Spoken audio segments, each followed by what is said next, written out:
tekanan intraokuler yang relatif tinggi sebagai penyebabnya. Jadi glaukoma itu adalah kelainan pada eh, saraf papil nervus 2 di mata, sehingga terjadi kelainan lapang pandang. Ya, tekanan intraokular yang relatif tinggi, kenapa kok relatif? Itu disebabkan karena ada jenis glaukoma yang tekanan intraokulernya itu nggak tinggi. Ya, lanjut.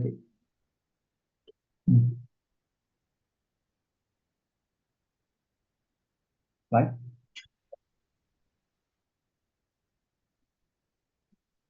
Tekanan intraokular itu eh, batasnya adalah 21.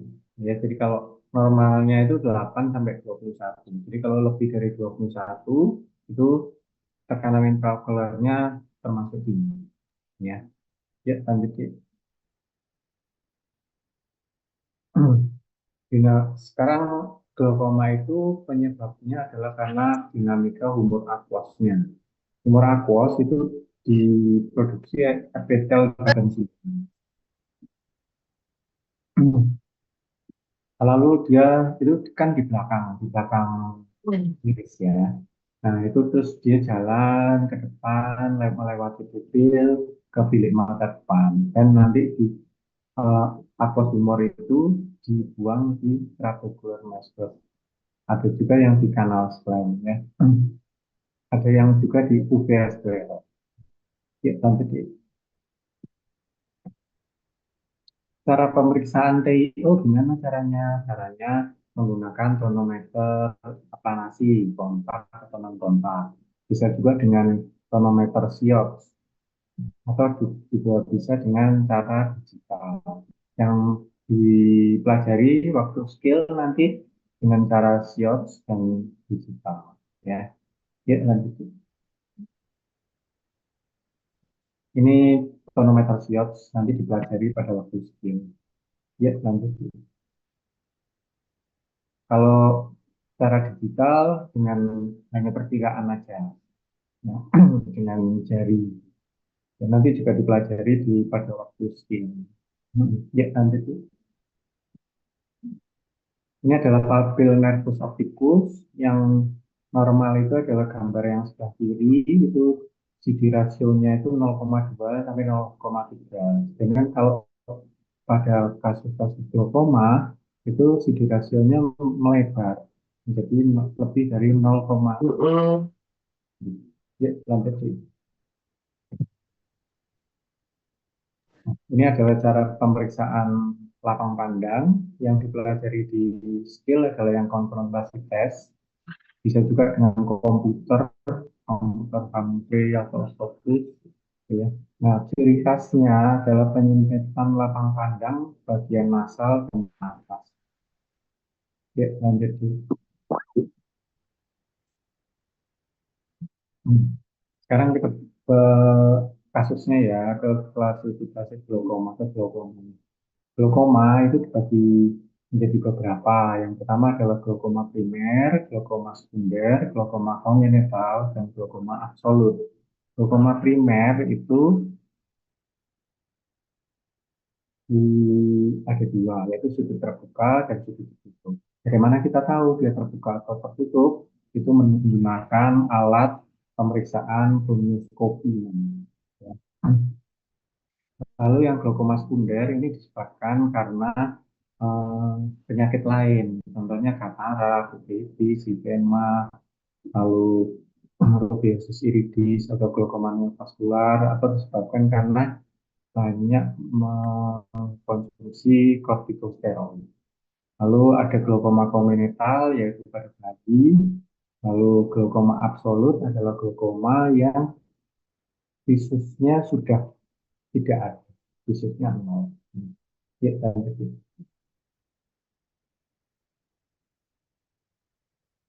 Lanjut. Ya, lanjut aja. Ya, sekarang glaukoma primer. Glaukoma primer itu biasanya pasiennya itu berusia lebih dari 36 tahun. Lalu biasanya yaitu karena faktor genetik. Ya, lanjut.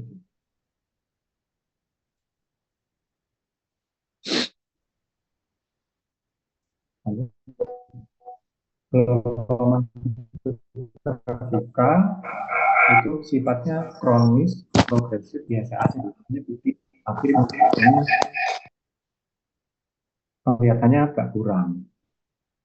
Kalau parah sekali, seperti melihat seperti terowongan, jadi menyempit karena lapang pandangnya menyempit.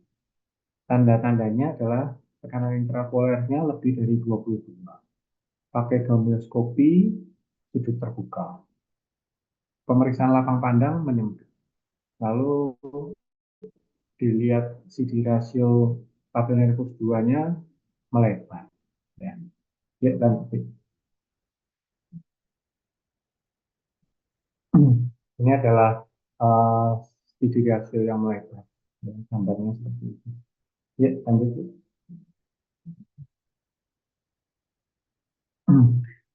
Nah, terapinya dengan tetestimol atau dengan betasolol atau dengan asetasolol. Ya, lanjut.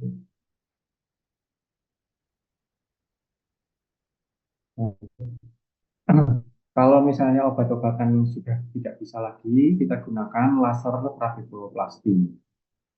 Kalau sudah nggak bisa juga, kita lakukan tindakan bedah. Ya. Nama tindakan bedahnya adalah trabekulektomi. Ya, lanjut.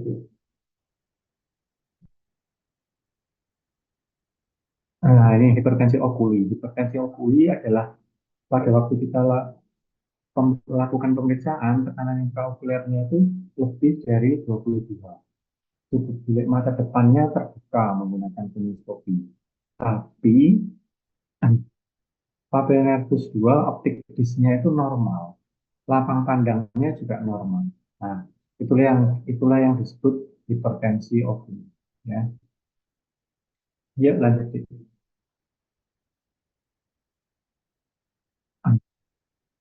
Eh, penata laksanaannya adalah kalau dia mempunyai risiko tinggi harus diobati.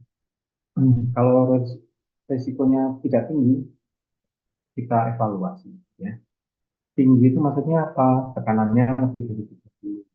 Lalu ada riwayat glaukoma pada keluarga. Atau matanya tinggal satu.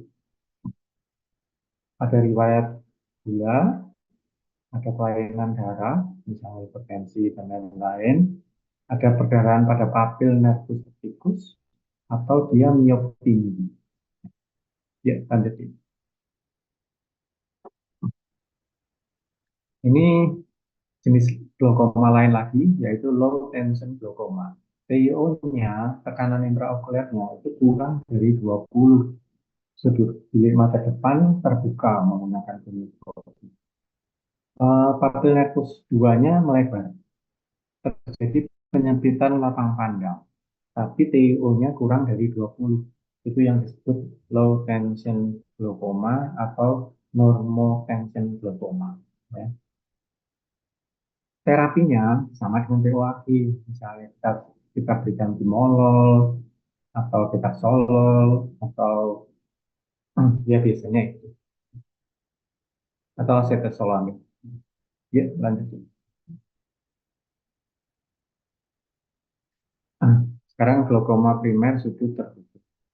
Glaukoma primer sudut tertutup itu disebabkan karena blok pupil. Ada juga yang tanpa blok pupil, tapi seringnya karena blok pupil. Ya, lanjut.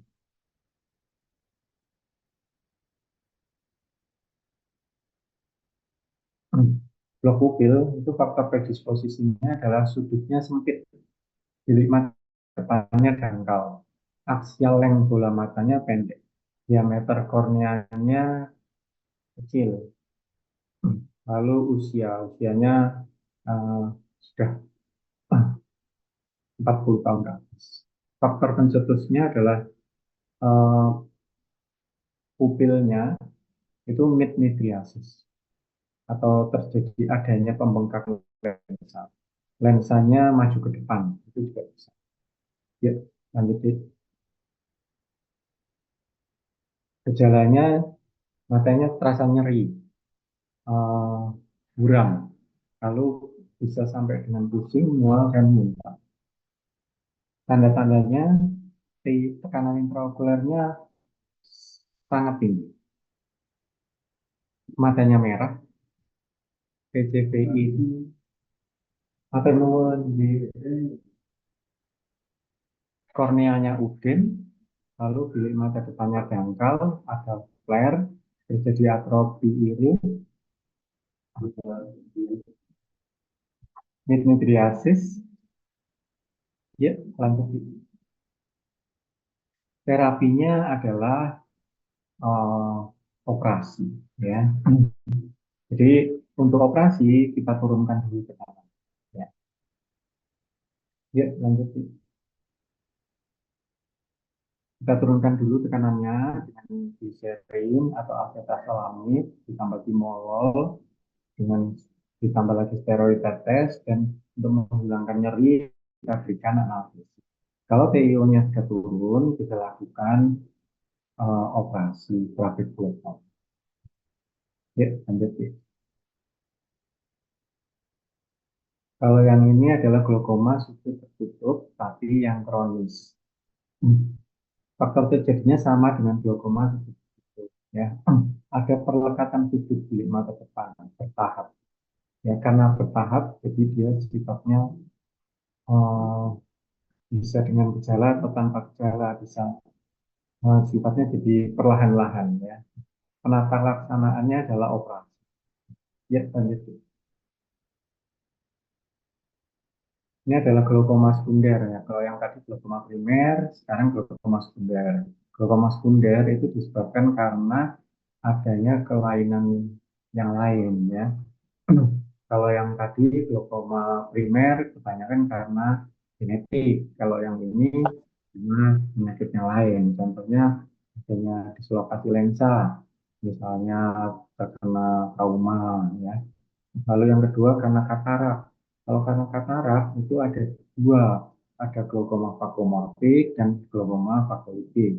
Kalau yang glaukoma vakomorbik itu biasanya disebabkan karena katarak intumesen atau katarak yang belum matang. Katarak yang belum matang menyebabkan lensanya menjadi cembung sehingga terjadi blok pupil, sehingga terjadi glaukoma sudut tertutup.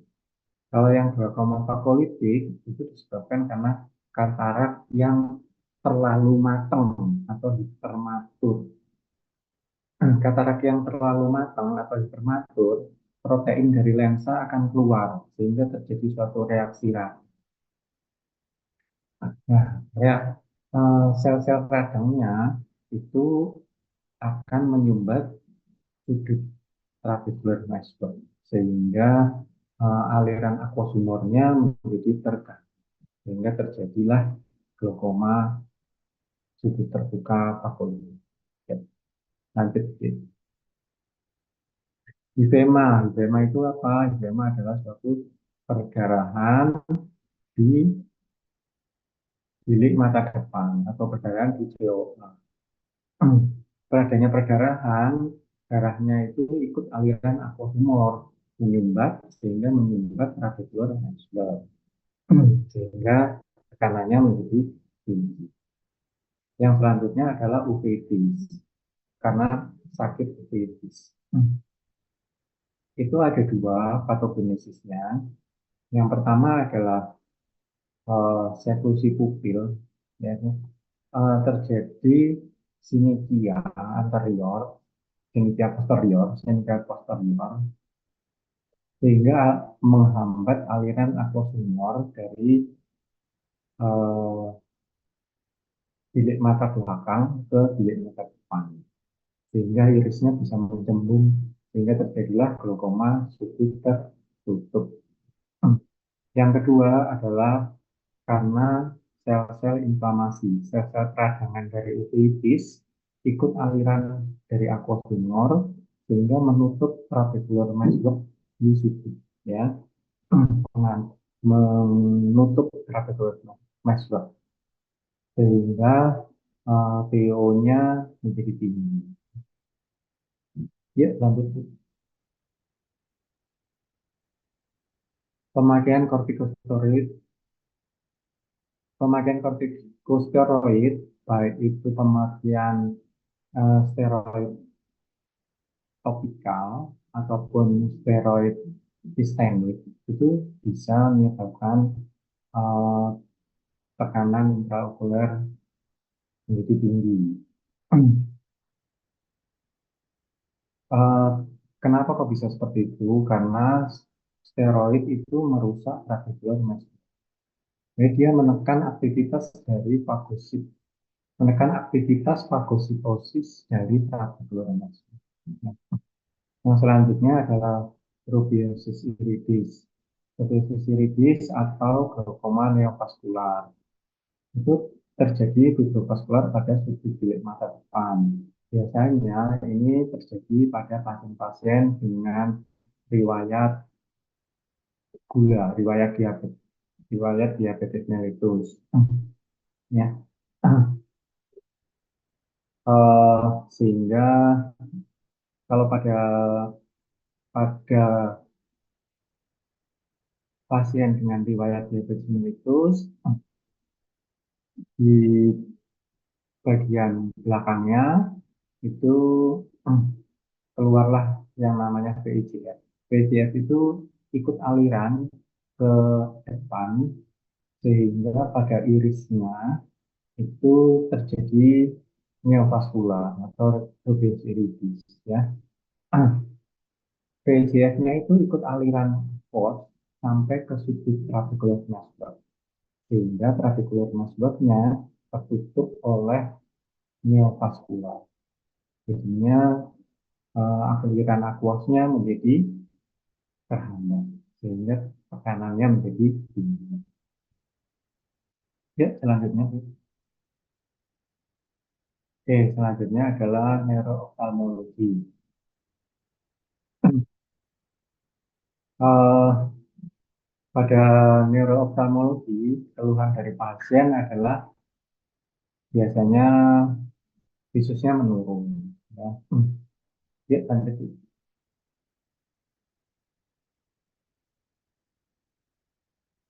Eh, ya lanjut. Nah, pemeriksaannya adalah pemeriksaan visus karena memang visusnya menurun. Lalu kita lihat eh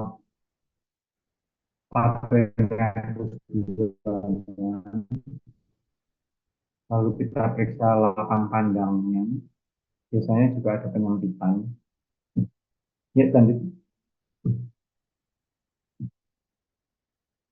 Ini adalah alat untuk mengukur lapang pandang dengan cara komputer. Ya, lanjut. Selain itu yang diperiksa adalah persepsi warna, ketetapan, refleks pupilnya, lalu pemeriksaan kelainan yang meningkat. Selain itu pemeriksaannya juga kita lakukan pemeriksaan penunjang, foto kepala, CT scan, USG atau MRI. Ya, lanjut. Ini mungkin nanti dipelajari di bagian saraf ya, atau mungkin juga di tingkat. Ya, lanjut. Nah, ini seperti yang tadi saya sebutkan, ada keluhannya adalah keluhan penglihatan, lapang pandang, warna, dan kecerdasan. Ya, lanjut. Ya, lanjut.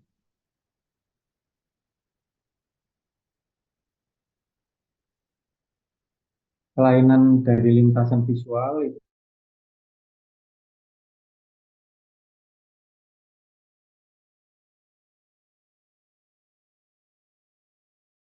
neuritis optik. Neuritis optik yang pertama adalah papilitis. Papilitis itu kalau kita lihat menggunakan oftalmoskop, pada nervus 2-nya terlihat hiperemi dan pudem ringan. Ya. Pada papilnya tujuannya hiperemi dan edem ringan, jadi merah kemerahan dan bengkak tapi ringan. Ya. Kalau neuritis retrobulbar itu eh, pasiennya mengeluhkan tidak bisa melihat, tapi dokternya juga tidak bisa melihat kelainannya ada di mana. Ya, jadi kalau dilihat seperti tidak ada kelainan. Ya, dan itu gejalanya adalah visusnya turun, prosesi warnanya turun, kecerahan cahayanya turun, nyeri terutama untuk gerak, ada RAPD atau refleks afferent pupillary defect, dan skotoma sentral. Lapang pandangnya menunjukkan skotoma sentral atau psikosentral. Ya, lanjut. Terapinya dengan methylprednisolon, dosis tinggi ya. Lalu dengan eh, neurotropik. Ya, lanjut.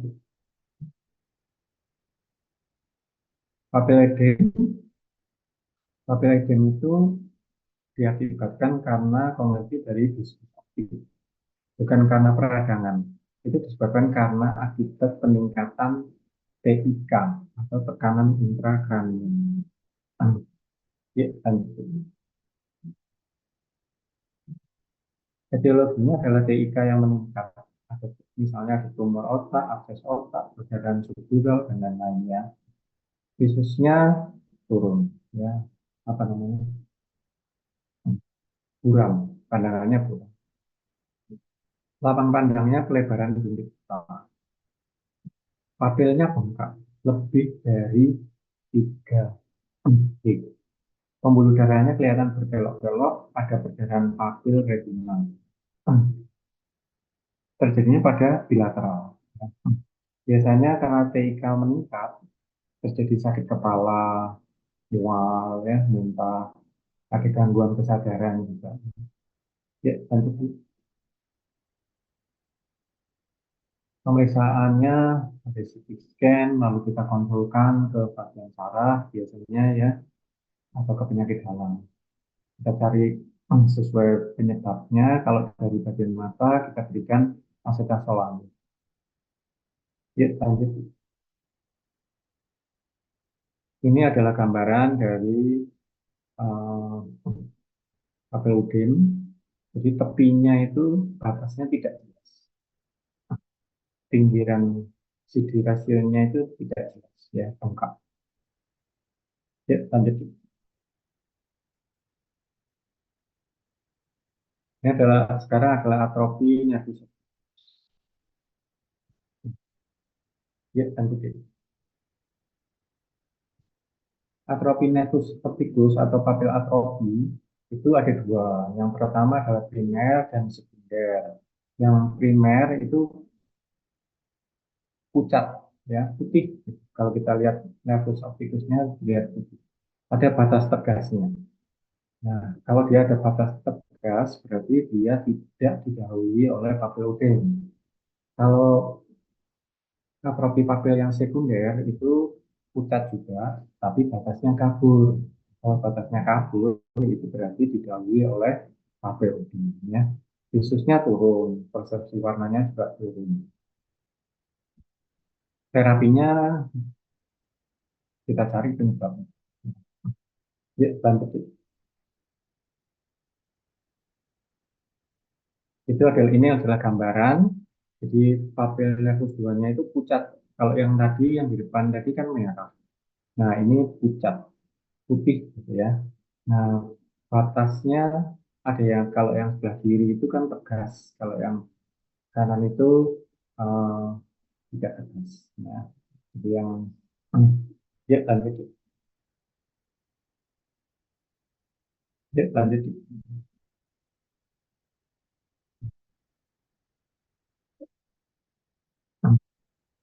Ini adalah neuropati toksik optik,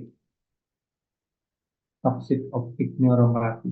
Ya, ini disebabkan biasanya karena oh, alkohol yang campuran itu apa namanya oplosan. Hmm. Terjadi toksik optik neuropati. Ya, ya, lanjut. Kelainan kiasma ini mungkin sudah dipelajari di bagian saraf ya. Kelainannya bisa ini anopia bitemporal atau bilateral, tergantung dari letak kelainannya. Ya, lanjut. Adenoma hipofisis ini juga nanti di bagian saraf ya. Ini pelajari. Ya, lanjut. Ini juga di bagian saraf, craniopharyngioma. Ya, lanjut. Kelainan pupil ini ada macam-macam. Ada Markuskan atau anisokor, atau kita, pupil ya ini macam-macam. Ya, lanjut. Ini pemeriksaan Markuskan ya, RAPD, refleks afferent pupillar radiatus. Jadi kalau pupil, kalau misalnya yang kita kasih center, kita penlight, kita center ya.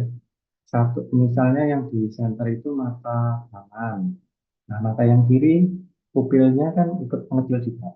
Yang di center mata kanan pupil mengecil, yang kiri ikut mengecil juga. Nah, kalau pada RAPD atau markuskan pupil, itu kalau kita center,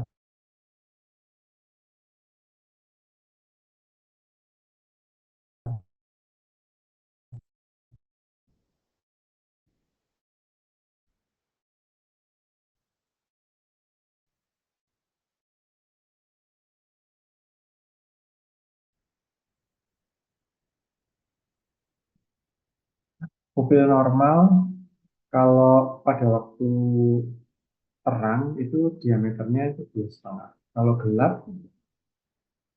4,5. Gitu. Kurang dari itu. Ya, dan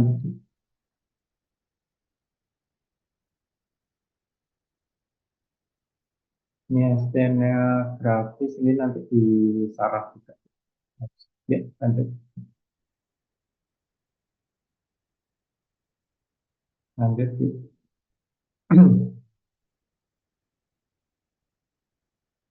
Ya, sudah selesai. Alhamdulillah. Kalau ada pertanyaan, eh, silakan WA saya ya, Dik ya. Silakan WA, nanti akan saya. Ya, gitu aja. Eh, kalau gitu bisa saya akhiri ya, Dik ya.